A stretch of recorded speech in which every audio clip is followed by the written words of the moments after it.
फिर से हमारे सामने क्वेश्चन है PYQ, जिसमें क्वेश्चन कह रहा है 10a plus B root three 10a minus B 1/√3। Find करना है बेसिकली इसमें a एंड b और कैलकुलेट ये। ठीक है, तो इसमें मतलब दो चीज़ें निकालनी है, तो a और b निकालना पड़ेगा। ठीक है, एक तो ये निकालना है, दूसरा इसको भी सॉल्व करके बताना आंसर कितना आएगा। ठीक है, तो आओ फटाफट से इसको सॉल्व करें। आते हैं इस पे सॉल्व पे अब, है ना।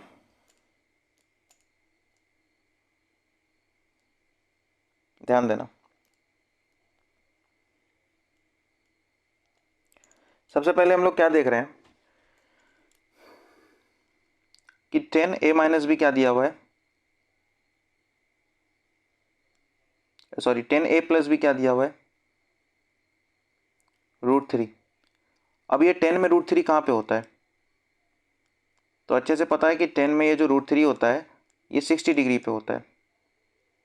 ठीक है, तो a प्लस बी दोनों साइड का 10 को अगर छोड़ दो तो a प्लस बी कितना हो जाएगा, 60। ठीक है, इसी तरह से अब क्या करना है, 10a माइनस बी क्या दिया हुआ है, 10a माइनस बी क्या दिया हुआ है क्वेश्चन में, 1/√3। तो खोजना है कि 10 में 1/√3 कहाँ पे आता है, तो 10 में 1/√3 आता है हमारा 10/30 पे। ठीक है, तो यहाँ से दोनों साइड का अगर 10 को छोड़ दो तो a माइनस बी कितना आ जाएगा तुम्हारे पास, 30। पहला वाला को इक्वेशन 1 मान लेना, दूसरे वाले को इक्वेशन 2 मान लेना। ठीक है, अब क्या करना है, दोनों इक्वेशन को लिखो, a प्लस बी बराबर 60 और a माइनस बी बराबर 30।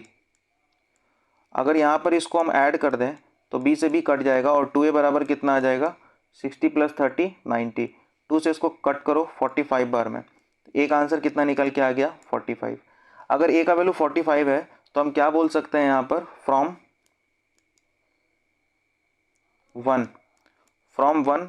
वन से क्या आएगा, a प्लस बी कितना दिया हुआ था पहला इक्वेशन में 60, और a का वैल्यू अगर 45 ले लेते हो तो b का वैल्यू कितना आ जाएगा, तो सिंपल है, b बराबर 60 - 45 दैट इज 15 डिग्री।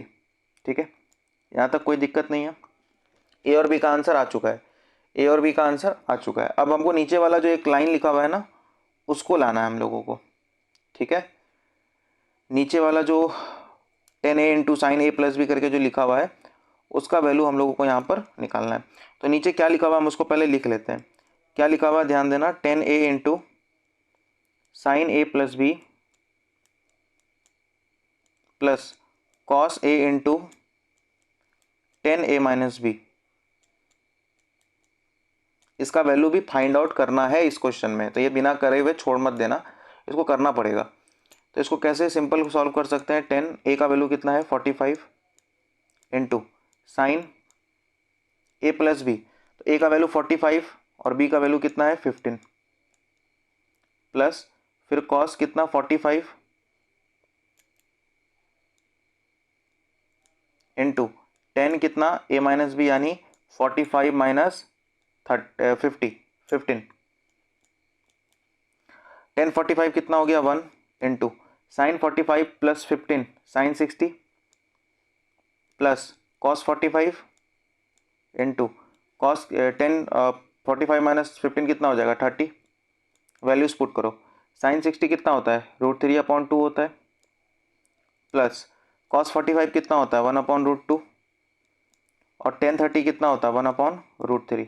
तो इधर तो √3/2 ठीक है, हमारा कोई दिक्कत नहीं है, लेकिन इधर अगर देखो तो √2 और √3 कितना हो जाएगा √6। अब यहाँ पे क्या करोगे, एलसीएम कैसे लोगे, तो एलसीएम सिंपली ले सकते हो, बट पहले ही रैशनलाइज कर लो। समझ रहे हो बात को, पहले ही रैशनलाइज कर लेना, उसके बाद एलसीएम लेना। जैसे इधर √3/2 तो कोई दिक्कत नहीं है, लेकिन इधर जो 1/√6 लिखा हुआ है इसको पहले ही रैशनलाइज कर लो, यानी √6 ऊपर भी गुना नीचे भी गुना, तो कितना आ जाएगा, ये बीच में प्लस था,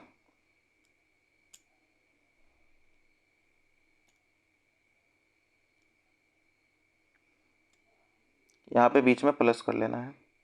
ठीक है, प्लस, तो ऊपर कितना आ गया √6, नीचे कितना आ जाएगा 6। अगर एलसीएम लोगे तो कितना आ जाएगा 6, 2 3 जा 6 तो 3√3, और 6 तो यहाँ पे है ही, तो ये √6, यही हमारा आंसर है। आगे इसको सॉल्व नहीं करना है, यहीं तक हम लोग रहने देंगे। ठीक है, ये हमारा बेसिकली क्या हो गया, इस क्वेश्चन का सॉल्यूशन हो गया। तो आराम से इसको देख लो, रिवाइज करो, बार बार बनाओ ताकि चीज़ें गलत ना हो। ठीक है, कोई भी डाटा गलत नहीं होना चाहिए, कोई भी वैल्यू गलत नहीं होना चाहिए, ताकि परफेक्ट आंसर आ सके। ठीक है, तो आराम से इसको रिवाइज कर लेना, बहुत सिंपल सा क्वेश्चन है, कुछ है नहीं इसमें खास। मिलते हैं नेक्स्ट वीडियो में, तब तक के लिए धन्यवाद।